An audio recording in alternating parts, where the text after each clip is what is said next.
One. Fuck. One. There we go. Recording. I think we're recording. Recording.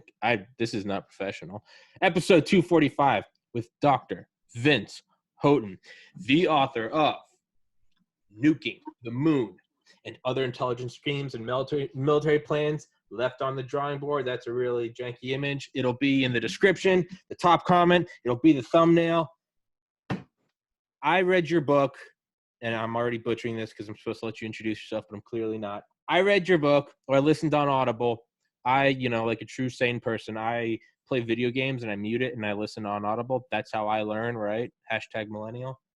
I remember listening to your book, and the entire time I was cheering like a moron by myself because it was one thing after the other that no one had ever brought up other than me.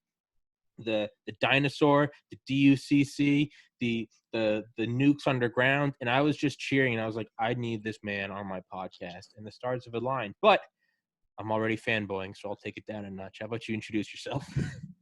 It's all good. I'm the author of Nuking the Moon and one other book called The Nuclear Spies, which is not as fun. But it's good. I've read it. It's a little more scholarly, but Yes. it's certainly same basic idea. My background is in nuclear intelligence. And so I've kind of parlayed that into a couple jobs. Mm-hmm. I'm the former historian and curator of the International Spy Museum in Washington, D.C. I've now moved on to other things. Mm-hmm. You can Google me to find out what. I wrote this because I told all these stories as working at the Spy Museum, and someone's like, you got to put these all together. Like, you've got to turn this into a book. And I never even thought about that before. One of my podcast guests, because I ran Spycast, which was a podcast out of the Spy Museum. I don't run it anymore. One of my guests said, you got to talk to my agent. And I'm like, okay, sure. I mean, I'm an academic historian. Book agent's not necessarily something you think about all the time. And I got, she literally, I'm like, oh yeah, send me the information. She goes, no. She pulled out her phone and actually called her agent and said, I've got this great idea, and handed me the phone. And I explained it to her, and she's like, I'm sending you forms right now for you to sign for me to become your agent. And literally it was an idea that had been bouncing around in my head, and I was on a Thursday, and by the following Tuesday I had a book deal. And all of a sudden I had to write the boss. Yeah, all of a sudden I had to write the thing, which, is easier said than done. But yeah, I mean, a lot of it was, how was I going to do it? And my decision was, I had been telling these stories successfully for so long, I'm just going to write them how I tell them. Yeah. And so in many cases, people look at the book and go, this is not the normal history book because it's first person. There's some naughty words in it. It's one of these things that had a lot of fun writing. Yeah. And they're short to me. I mean, they're 10, 15 pages, bite-sized pieces that they're short. Yeah.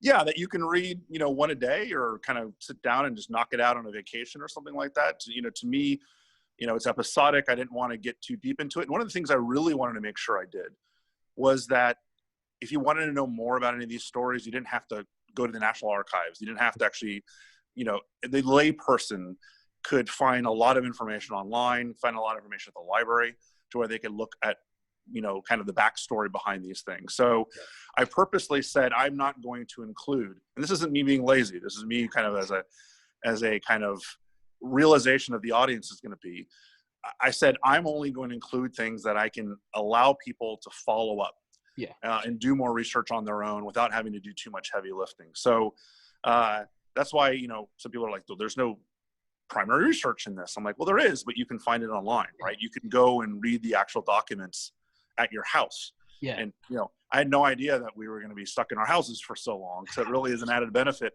if you really want to go and read about the Alaskan Stay Behind program, there are about 40,000 documents on FBI's website. You have a lot of time to do that now. You can go read about it. That's what I love about it, right? So the episode before this, I had on Garrett Kraft, the author of Raven Room, which is where I learned about the DUCC. And I was freaking out about that. And I was like, I can't find it anymore. And then by chance, I got your book and was listening to it. And then there's it's like chapter or whatever, the Deep Underground Command Center. I swear to God, I threw my Xbox controller. I was like, fuck yes! I was freaking out, again, like a normal, sane person. But what I love about your book is it reminds me a lot of, and this is a stretch, it reminds me a lot of House of God by Samuel Shem, or that was his pen name. It's this guy that went through Harvard Medical School, best medical school, and then went to their residency program, best residency program. He wrote this book in the 70s, and it's all about the insanity of residency in America. And it actually led to some like legislation, but like fucking nurses in the closet smoking meth, like suicide, insane. But what I love about it is it's incredibly untraditional. There's run-on sentences. There's no such thing as grammar. It's just, he just spits it all out, and it's, but because of that, you can't put it down. That's what your book is, not the grammar part, but that's what your book is it's just enough that it's like, you tell it like it's like barroom stories. It's like, do you guys want to hear about the Alaskan stay behind? And it's just like, you can finish it by the time you can finish a pitcher of beer. And then it's like, dude, that's crazy. And it's like, have you ever heard of the dinosaur? And it's like, what? And it's just like, get another round. That's what I love about it, is it's for idiots like me. I can just listen to it and I can geek out. And yeah, man, I'm a little upset that you don't have more books. Well, I mean, so books take time. Yeah. And so I'm in the process right now of writing one that's a bit of a kind of tone-wise is kind of in the middle of Nuclear Spies and Nuking the Moon. It's not as absurd as Nuking the Moon, and it's certainly not as like scholarly rigid as Nuclear Spies. It's kind of in the middle. Yeah. I'll come on, in 6 months or 9 months, and we can have a conversation about it later on. It is down the same kind of idea, and it's going to be more scholarly, but it's about a subject that's just ridiculous. Okay. In many ways, it's about my hometown, Miami, where you can't be all that serious about that town because it's just we jokingly, I was co-author, and I jokingly talk about Miami being the Mos Eisley Cantina of the United States. If you want anything, any kind of someone to overthrow a government, can find them in Miami. If you want somebody to go, launder your money, or bring in billions of dollars of cocaine, you can find them somewhere in Miami. And so that's not by mistake. That actually happened for a reason, and we're going to kind of lay out what that reason was. And there's a lot of intelligence, a lot of CIA, a lot of a lot of Cuba, obviously, but there's a lot of crazy. So that's in process right now. So that should be a fun book, I think. You tease. It's my roommate from college got into medical school there, and then the year following, I interviewed it for medical school there, and I ended up getting in there. I didn't go, but I went down there, and I remember he was like, Tommy, and I was like, this place is crazy. And he goes, tell you right now, he goes, this city, unlike any other in the world, is where there is a upper class and a lower class and nothing in between. And I was like, that's your observation? And I was walking to my interview, and I mean, the heart's bleeding for him. It's a bunch of people asking for money. And then on my left, and I have a video of it somewhere on an external hard drive from 2013, pulls up on my left, and there's a glare, and it's a chromed out Lambo. Girl in there, fake tits, the guy in there, spiked hair, covered in ice. And I was just like, I guess, welcome to Miami. Yep. But yeah, it does have that vibe. You're like, if I needed some like cocaine and hookers, I could find it here. If I wanted to, I don't know, do a weekend coup, right? Maybe you could pull it off. Yeah, and what's great about it is, a lot of these stories are historical, but you just look at the news from the last year, and there's a story about a Venezuelan coup, and it broke, and like, oh my God, these like merchant, these mercenaries. And I'm like, I guarantee there's a Miami connection to this. And like a week later, it was like, Venezuelan coup planners meet on Brickell Avenue in Miami. And I'm like, there it is. There it is, baby. There it is. It didn't have to wait long to find out that that's what was happening. Speaking of Miami, I'm having on a guy next week that was involved with the largest FBI shootout ever in Miami. Yeah. But little side note about Miami. But yeah. My father drove into the middle of that FBI shootout. Really? Yes. My God. Everything's coming together. The pieces, it's like one big game of Tetris. The podcast pieces are falling. Yes. But yeah, I had a guy on the other week, Larry Holcomb, author of Presidents and UFOs, which is just a great book about just like presidents and quotes about UFOs. No it's a really good book. I like it. But in it, we were telling a story, and we were talking about old technology, and he starts telling this story. And in my mind, I was like, Acoustic Kitty. He keeps telling the story. I'm like, Acoustic. And he finally is like, and there's somewhere, and I'm like, New York. And he goes, do you know this story? And I was like, of course I know this story. But I was like, keep telling it, because Acoustic Kitty. You need to win over a girl? acoustic kitty. Oh yeah. Need a good story at a dinner, acoustic kitty. And this is how it goes. And you're like, this is all speculation, but this is what I imagine in in the back of their van, smoking long cigarettes. Like, this is my race. It's acoustic kitty. But if you can't tell this podcast, there's no structure, there's no anything. It just goes wherever. The story about the listening device in that painting, I often point to that for when I often point to your book a lot because I go on a lot of long, I call them solo rants, and it's when a guest bails. And so I pick up something and I don't have a topic. And at the end, I realize what the thesis was. So the most previous one is like just yelling about Curtis LeMay for an hour and then concluding that there are like directed energy weapons in space as like that's the extrapolation of Strategic Air Command. If you look at like LeMay's doctrines, the XB-70 and all that, I actually cite your book a lot when I go on these psychopathic rants. And I don't know if that's a compliment or an insult to you. Right. Yeah. Whatever works. Hey, take, whatever, I'll take it. It's, but yeah, I mean, I look at things like the dinosaur or the Deep Underground Command Center and like, granted, yes, left on the drawing board. But to me, it's like the very fact that they made it beyond just the cerebral cortex. That's the first one. They got out of the mouth. And 3, they got onto the drawing board. So I don't look at it as like left on the drawing board. I'm like, holy shit, they got to the drawing board.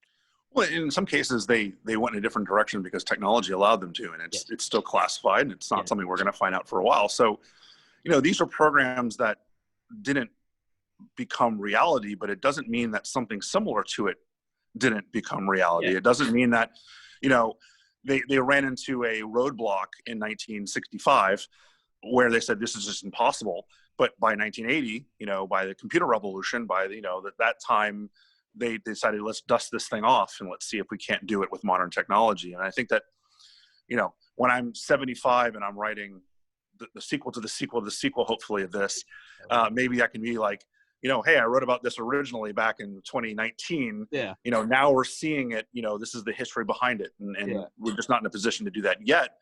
But people always say, the ideas in this book are crazy ideas. And I really kind of push back against that idea because that's really, we look at them in hindsight as being crazy ideas, because at the time they certainly weren't.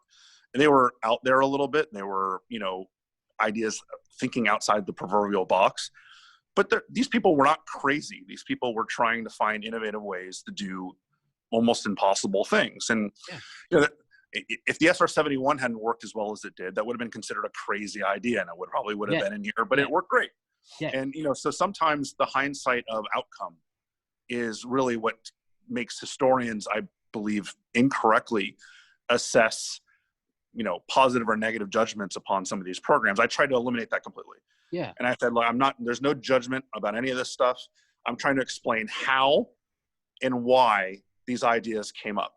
And, every so often I apply a little bit of snark because some of them just demand snark, but it's really more just kind of my personality of being like, Jesus, look at, but at the same point, I'm not in a position where I will ever say these guys were stupid. These guys were crazy.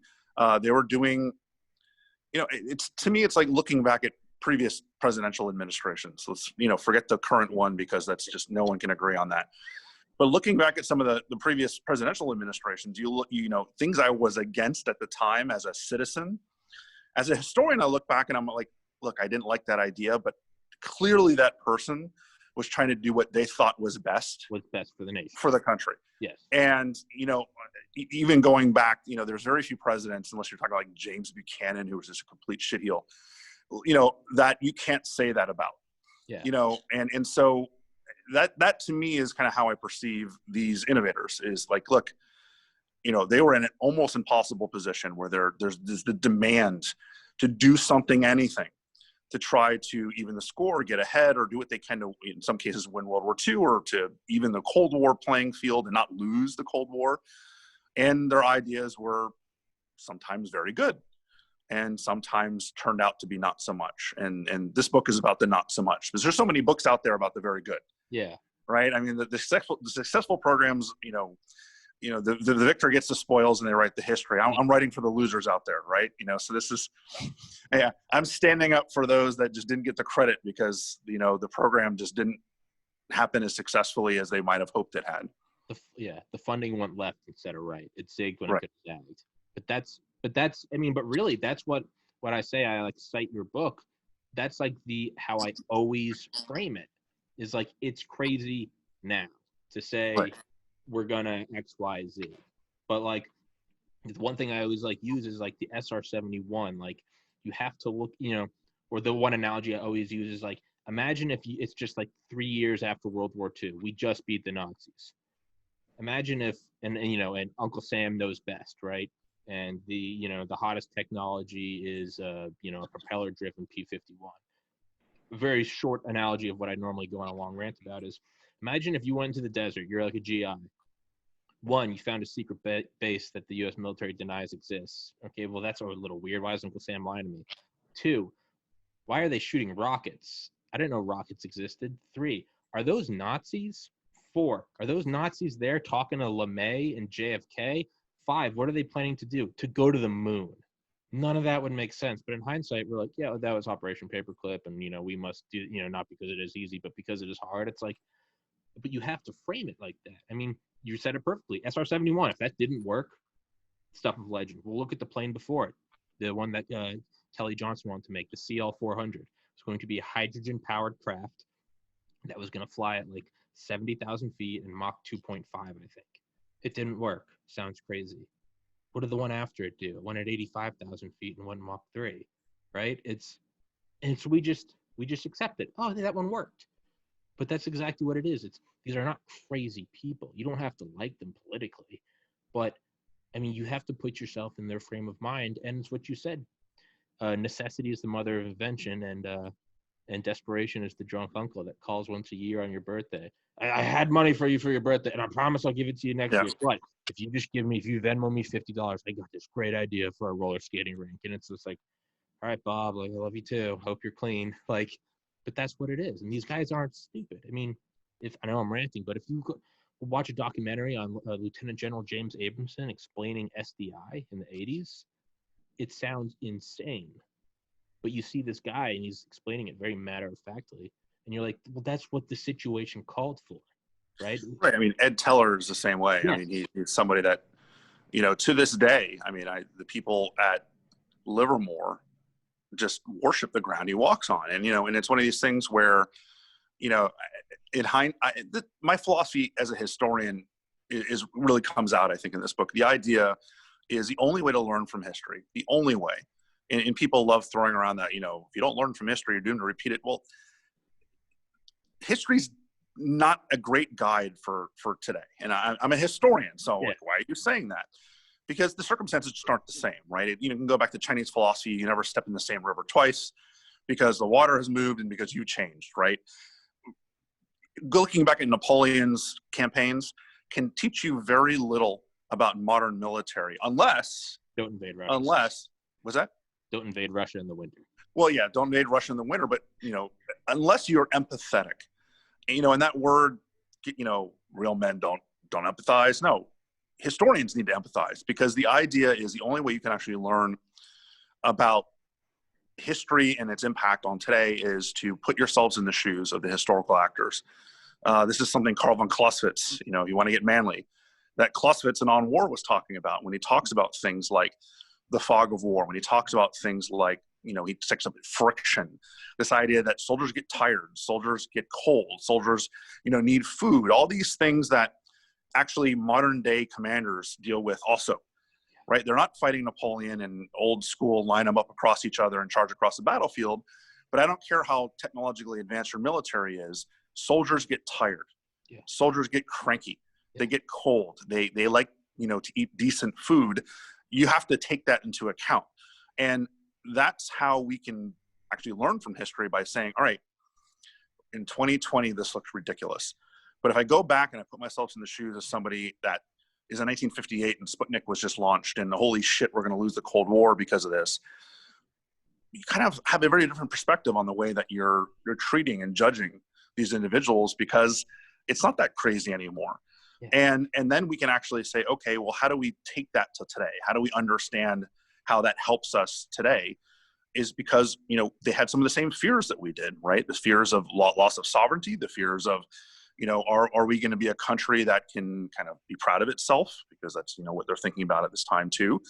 And so we can kind of judge today's decisions based on an understanding empathetically of historical actors versus saying there's a one-to-one comparison between Al-Qaeda and, the Soviets. No, there's not. Yeah. Right? There's not. There's very little we can learn. I mean, even look, we can look at Afghanistan in the 1980s. No, you can't. All right, because the Soviets did not have the logistical support that we do today. The Soviets did not have the kind of special operations ground force that we'd had, at the very beginning of the Afghan war. There's 100 different things going on. The Soviets didn't have, a world where they're the lone superpower in the 1980s. There's a laundry list of things that say looking at the Soviet case in Afghanistan in the 1980s is not a great way to judge the way that we're doing things today. Yeah. But people do it. Yeah. But if you're empathetic about things, if you say, all right, let me put myself in the shoes of Soviet commanders, let me put myself in the shoes of Soviet leadership, understand the particular situation they were facing, then I can possibly learn lessons from this. Yeah. But trying to create a one-to-one comparison, the historians out there are like, Vince, what are you doing? That's like our whole job is, to say you can learn from us. Well, you can learn from us, but it's a very different way of thinking about things than kind of the traditional, let's study Napoleon at West Point and understand how he fought. Well, great. Napoleon didn't have close air support, right? He didn't have nuclear arms. He didn't have all these things that allow you to airdrop munitions onto a battlefield, right? It's very hard to learn direct lessons from that. Yeah. Yeah, he has the same lessons to teach us in the same way that, like, the teachings of, like, Jesus or Buddha are timeless. Yeah, be nice to others, but don't, I can't necessarily apply, like, you must take the toe off the big rabbit and offer it to your wife's mother or some shit, and you're like, wait, what?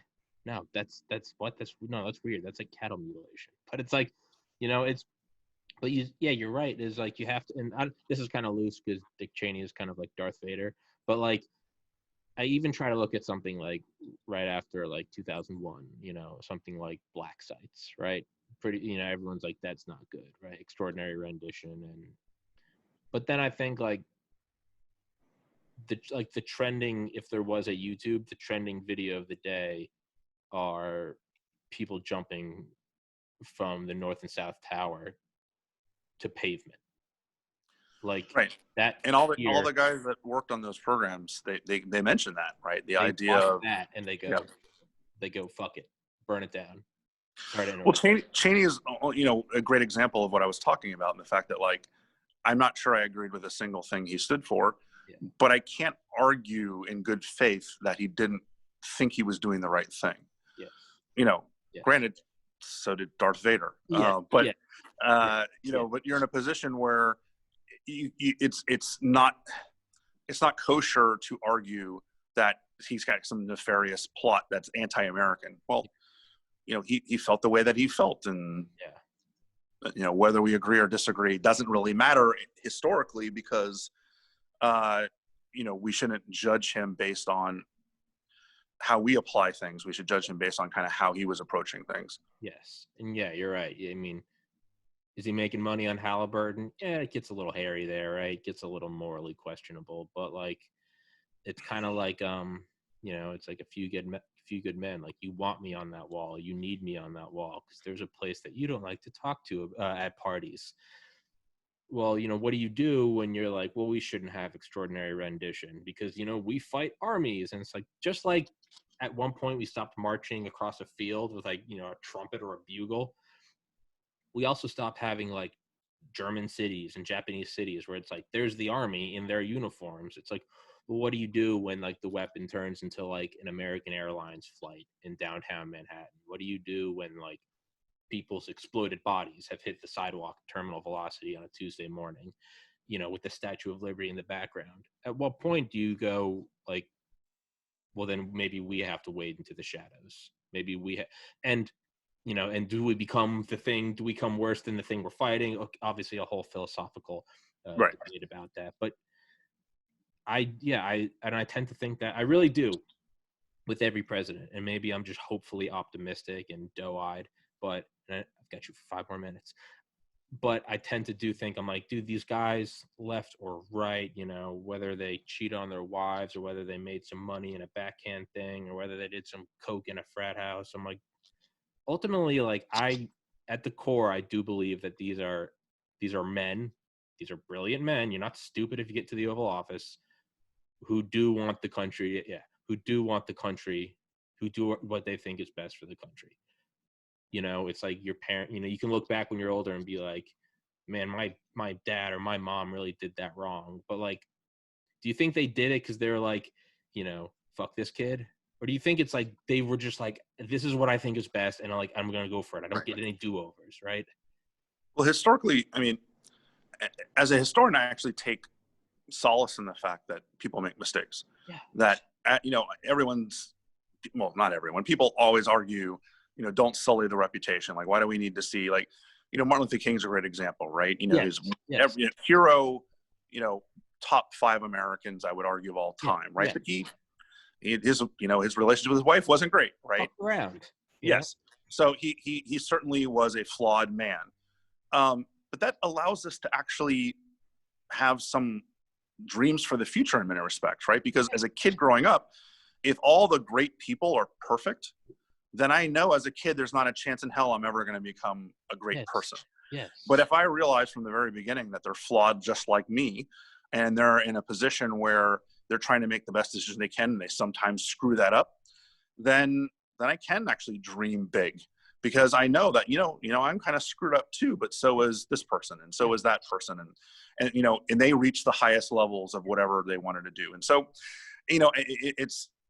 there's a kind of this great man philosophy in history where people write these soaring biographies of these historical figures and leave out the bad stuff. Mm-hmm.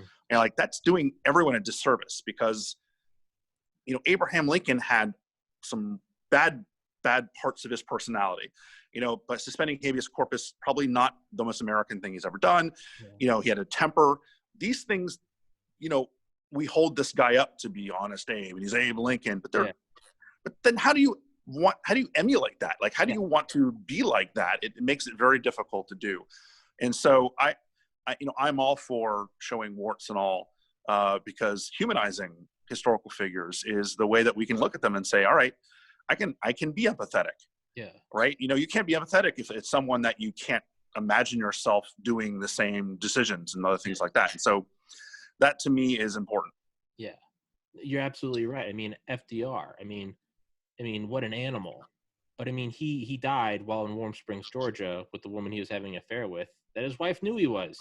I mean, Eisenhower, someone wrote a letter from like the nuclear bunkers and stuff, like during one of the drills, like Operation Alert or something at like Mount Weather. And it was like, you can't bring your wife and kids, but they did have like reserved spots for the secretaries. And like, hey, isn't that Eisenhower's? Isn't that the same girl that's been with him all throughout the war? What is that? The woman that's like with him is like, behind every strong woman or a man is a strong, and it's like, meanwhile, he's got a side chick going to the nuclear bunkers. Like, yeah, I don't think it like not skirmish. I don't think it blemishes them. I look at it, I'm like, oh, like they're assholes. Like, okay, like I'm an asshole. Like, and I'm always trying to be better. But if they're perfect, as soon as you mess something up, you're like, well, there goes my chance at doing anything, because I've already scuffed it. I can't undo it. But then it's like, oh man, like Bill Clinton, like, got a blowjob in the Oval Office, but it's like he balanced the budget. Like, okay, you're like, okay, I'll take it. I'll take it. Michael Jordan, gambles a lot, but it's like, okay, but 6 championships, right? It's only. I gotta let you. I have 1 more minute with you. It's only a matter. I'm from New England, but it's only a matter of time before something comes out about Tom Brady. It's been too long. It's only a matter. I mean, you have the Deflategate stuff, which you guys pretend doesn't exist. I'm from Miami. I don't even know what that word means. I don't even know what that word means. That I don't recognize that. Like, he's a cheating cheater, as far as I'm concerned. Yeah. What I mean is like something bad's gonna come out, like some like Mike Vick shit, right? Or some racist comment, and it's gonna be Deflategate. That's bad in the eyes of football. I mean, like something like theft, or I guess that would be theft, right? It's gonna be something like he beats his dog. Does that make him any less of a champion? No. okay, but now he's not like Tom Brady, like this, you know. And I know you're looking at me like, shut up about Tom Brady, dude. But well, I'm at 29 minutes and 47 seconds, and I'm not going to keep you over. Dr. Vince Houghton, author of Nuking the Moon, as well as Nuclear Spies, which I loved for what it is, too. It's not Nuking the Moon, but Nuking the Moon is Nuclear Spies. And I did learn a lot. I feel like I'm well-versed in that subject, and Nuclear Spies is a lot, especially, you know, about General Groves and not changing the names of operations. But I won't tease anyone with that. That is an awesome book. I'm going to definitely segue this into trying to get you on for a Nuclear Spies episode sometime next year. But, or next month, I don't care. But I'm not going to put that pressure on you right now. The book is awesome. It's a one-day listen. It's fun. It is legitimately fun. You do for Cold War history what Dan Carlin did for World War I. That's how I feel. I don't know if you're familiar with Dan Carlin. Appreciate it. Yeah, that is, and I mean that from the heart. I listen to a lot of audiobooks. You can make anything interesting, and I cannot wait for your next book. Thank you for coming on, sir. I will send you this when it's over or when it's uploaded. Thank you so much for coming on, man. Of course. I appreciate it, man. All right, man. Appreciate God it. bless. God bless. All Stay right. safe, everybody. God bless America. Bye-bye. Take it easy.